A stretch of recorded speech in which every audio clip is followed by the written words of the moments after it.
teams can apply the franchise or transition tags to a player. One player per team maximum each year, and the franchise tag obviously keeps a potential free agent player off the market while the team ostensibly works to do a long-term deal with that player. Transition tag, same thing, but at a lower price and with different kind of conditions. Yeah, and that's important too because it opens today, but there's certainly an amount of time to get this thing done. So now that we've set it up, let's run a little bit of the hurry-up offense. When you look at this big picture, Dan, of all the players that could be tagged, which player is most likely to be tagged at the end of the franchise tag window? George Pickens of the Cowboys. I mean, this is a situation where they've had him for 1 year. They're already paying CeeDee Lamb top of the market wide receiver money.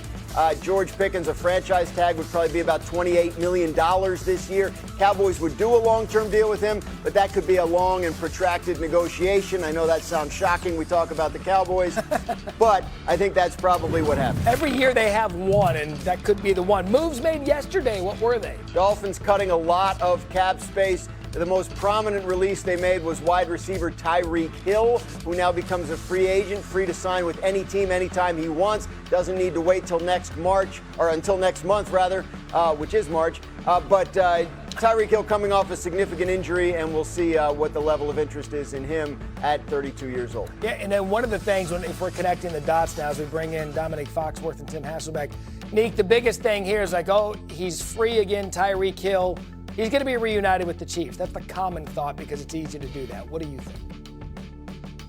Yeah, I mean, I think that a talent like Tyreek Hill, most teams would be willing to add him to the roster, but I think Graz already alluded to the big question marks around him. He's coming off of a really severe injury where he dislocated his kneecap and tore a number of ligaments, and he'll be 32 next month, which is around the age where receivers fall off. So if he goes to the Chiefs, I think the expectation should not be, or if he goes anywhere, honestly, the expectation should not be that he's a true number one. Of course, he'll have an impact because he's that type of athlete, but I think he's past the point in his career where you can build an offense around him being the explosive players, and I think the Chiefs already know that. Yeah, but he is a nice veteran receiver if you bring him in, and he is healthy again. You said he's got the speed. He can come in and make something happen should he reunite with the Chiefs, and that offense needs a bit of a pick-me-up. So, Graz, that was some of the moves with the Dolphins yesterday. What was another move, or what could they do coming up next? Well, they also released a couple other guys, most prominently Bradley Chubb, the edge rusher, but the key question for the Dolphins now is quarterback Tua Tagovailoa, who was benched toward the end of last year. Now you have a new coach and a new GM coming in.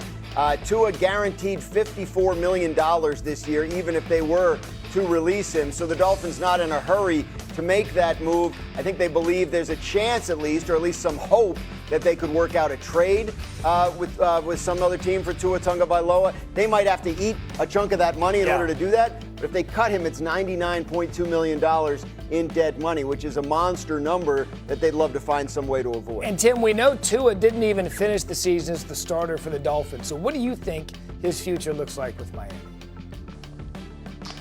Yeah, I think the decision's been made on him in Miami. And, Graz alluded to it. They're either going to cut him and eat the entire, dead cap money. It's a reset in Miami. Obviously, new head coach. You look at the division. They're not in a win-now situation when you look at New England and Buffalo. And so you look at these players that they're releasing.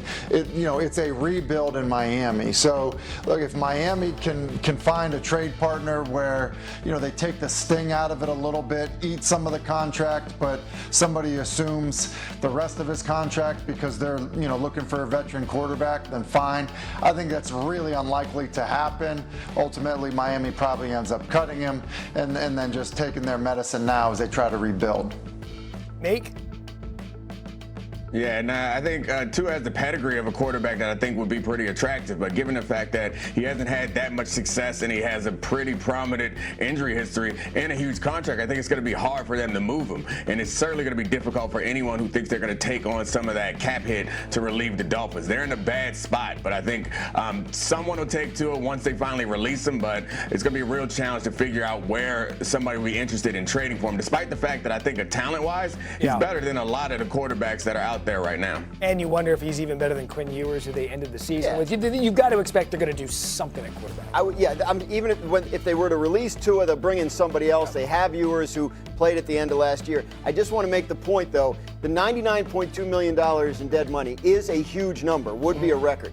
but it's roughly the same percentage of this year's salary cap, projected salary cap, Sure. that the $80 million was 2 years ago when the Broncos cut Russell Wilson. Obviously, they've been able to rebound pretty quickly, so it's not necessarily a death sentence for their cap. Some would say the Dolphins have 99 problems and Tua isn't one. Hembo loved it. Some might Graziano has say. no idea We'll where look I'm for coming somebody from. else. All right, still ahead is a win or bust for the Knicks this season. And could their championship window close before it even really opens? Our crew breaks it down next. Plus, the pressure is mounting in Buffalo. What moves should they make to give Josh Allen the best shot at a Super Bowl? That and more when Get Up rolls on. And during the break, I'll give Graz every Jay-Z. I know whose line it was. Did you? Yeah. Did you? I don't know. You didn't respond to it. Like me, Come on, man. Give me some. Back on Get Up, back to the NFL. Today being the first day that teams can designate franchise or transition players. Now entering into an important stretch of the NFL offseason schedule. Wins or losses can happen on this schedule right here. Scouting combine next week. The negotiating period for unrestricted free agents less than 3 weeks away. So we believe last year Seahawks, Patriots, and Bears, they won the offseason through various acquisitions. So it's time to see who can win the offseason this year that will pay dividends in season. So Hasselbeck, which team is in position to make a jump like the two teams we saw in the Super Bowl, Seahawks and Patriots? Yeah, I look at the New York Giants as a team. Second-year quarterback, significant changes in terms of, adding a head coach with, obviously a track record of success in the National Football League, and a team that I think, probably has more talent around the quarterback than New England did, after Drake May's first season. So I think there'll have to be some changes, in terms of, how Jackson Dart plays. I think obviously, Malik Neighbors, his health, that'll have an impact. Scatteraboo, his health. Those types of things will have a major impact, but you look at the division, you look at the fact that there's talent on the team. Can they make a big jump? Quite frankly, I feel like they can. Yeah, and you would argue, too, they've already won the offseason by getting one of the most coveted head coaches on the market, in John Harbaugh. So, Nick, we talked about this yesterday. Giants are trendy right now. Do you think they are in position to win this offseason? Absolutely. I think they still have the number 5 overall pick, which will help them. That'll be a contributor right away. You combine that with the fact that they have important players at all the key positions. So like a left tackle, they have that. A quarterback, they have it. A number 1 receiver, they have it. They have, you need like a pass rusher to close the game. They have a number of pass rushers that can close the game. I think depending on how the coordinators pan out, this team could be really competitive in a division that sometimes is pretty unpredictable, as Graziano knows. Yeah, and look, and this is one of those times, Graz, where we talk about it.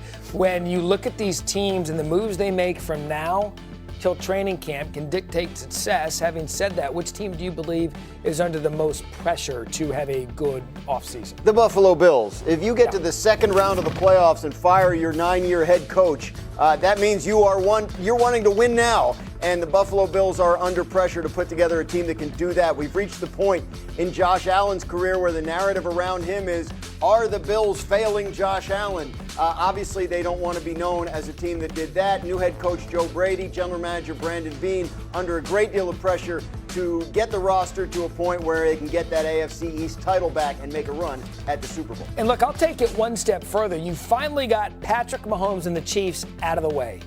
And you couldn't take advantage of that in the postseason. They get rid of the coach. Tim, do you agree that the Bills are under the most pressure coming into the season? Well, I agree with everything that Graz said in terms of the pressure, the challenges, and the expectation when you do what they did moving on from Sean McDermott. I'll throw another team out there. How about the Dallas Cowboys? We talked about it earlier in the show, in terms of how they're handling or how they have handled contracts in past years. Or now they're going to be front and center again with George Pickens, who I think a lot of people believe could be the best receiver in the game or one of the best receivers in the game. And so you're going to have that. You're also going to have the fact that they're going to be probably looking for an edge rusher. Remember, they had an edge rusher that they didn't get under contract. So I think that Dallas, because it's just the nature of it, and quite frankly, because of how they've handled talent that they've had in their building, I think they're going to be under quite a bit of scrutiny when you look at how they handle the offseason. Yeah, Dallas is under pressure every year because Jerry Jones, can he balance the checkbook properly at the right time? So, Nick, our friends have given you a choice, Bills or Cowboys. Who do you believe is under the most pressure to win the offseason? Yeah, I mean, honestly, I think both of these organizations recently, at least, have been like used to some level of disappointment. But I think the Cowboys fans are a little bit more used to it. And when you have a quarterback like Josh Allen playing the way that he's playing, not that Dak isn't playing well, but I feel like the focus on Josh Allen and the decisions that were made at that organization, I think it heightens the pressure. We're all waiting for Josh Allen to get over that hump, and it seems like they're pointing to Sean McDermott as the reason why they have not. So I think a lot of pressure falls on not just Josh Allen, but probably more Brandon Beane, the general manager, who seems like he was at the helm for the most important decisions in that organization right now. And look, we see it in the NFL year in and year out. It's structured this way for each team to have competitive balance to get to the point where they're in the playoffs and in the Super Bowl. So you can go from worst to first in a matter of one season. Neek, which team do you believe is most likely to do that, from worst in their division to first? Yeah. I took a look at the standings, and it might be a little bit cheating because this team is not bad, but Detroit finished last in their division.